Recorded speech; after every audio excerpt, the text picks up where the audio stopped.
कि खाना न देबो कि अभी ले मुंहे फुलल ले बाड़े आ जाई जा सोना मोना कह के फुसलाई जाओ हमर हारवा आजो ना ले लिए आई हे काली मैया ई मरद आज ले हमरे पे सब पूरा ना कइलो अव्वल मतिया के मरद बाटे तो का के नीमन हार नथुनी पायल पिछिया देला ई आज हमरा के 10 रुपए के पाउडर क्रीम ना देले होई अच्छा बाबा आ जाई सुना ना और जो 50,000 रुपया बता भाई के देले रहनी एक महीना कोई के 8 महीना हो गई कभी लौटवला ना आ जाई ना जब कोनो बात हम कहते तुरंत हम भाई या बाप माई पे चल जालो बुझाता कि हमारा भाई के कमाई से लाख कुल होता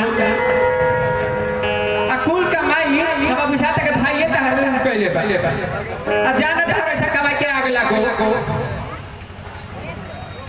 सामू ए बबुआ घरे बाड़ा हो अरे ये तो बाबूजी की आवाज लगता हां तहर बाबूजी हम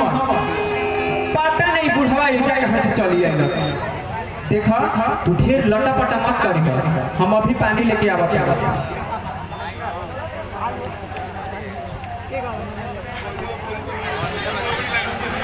आओ बाबूजी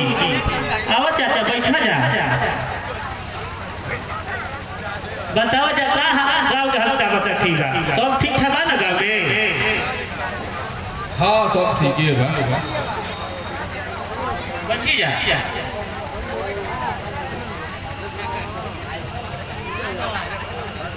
सामू बेटा रानी के बियाह खातिर गए रहनी हमनी को जा पसंद पड़ गई बा हाँ बेटा बहुते निमन लड़का का परिवार मिलल बा हमनी के रानी बिटिया ओजा खूब खुश रही है ठीक है बाबूजी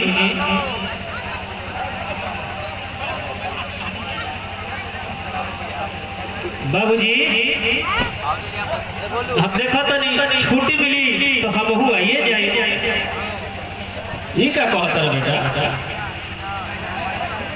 करानी तार बहन ना हो कि तू ना आएगा बेटा अरे हमनी के 1 लाख रुपया के इंतजाम कर ले बाकी 50,000 रुपया तू लेके आई हो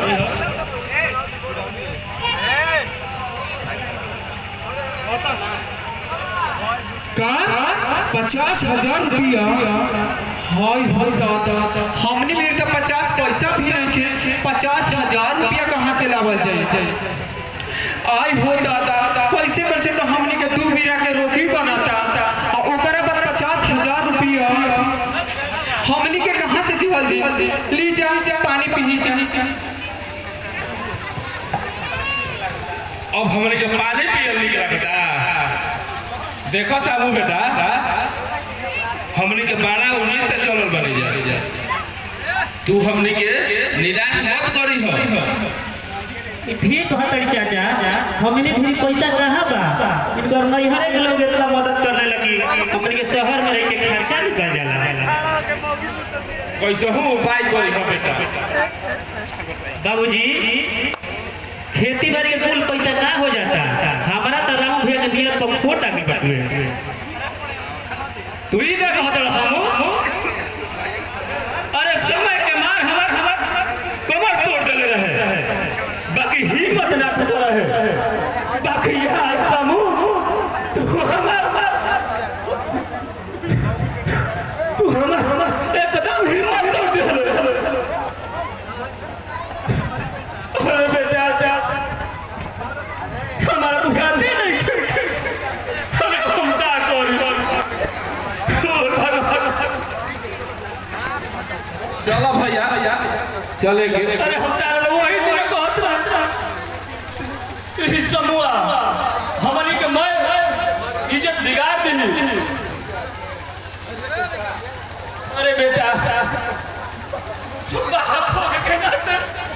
हम हाथ जोड़ देता आगे तो अपन खाली दूरी देना हमारा दुआरी 15 तारीख तक बेटी के बियाह तो हम चली है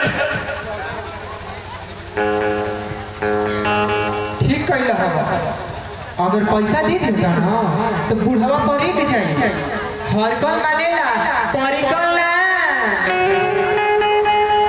जाके अपन बेटी के जैसे मन तैसे बियाह करो। का हमनिए के बल पे वो बेटी जन्मले हुए का? चुप रहो। काहे तो हमारा बुझाता कि हम कुछ गलती कर देले बाटे। आ गलती का कर बनी जी? आरोपला गलती करो। एगो बात सुनी ना, चली खाना बनाओ तनी खा ले। आ एगो बात सुनो, अब की अगर हम ये गाँव चले जिनू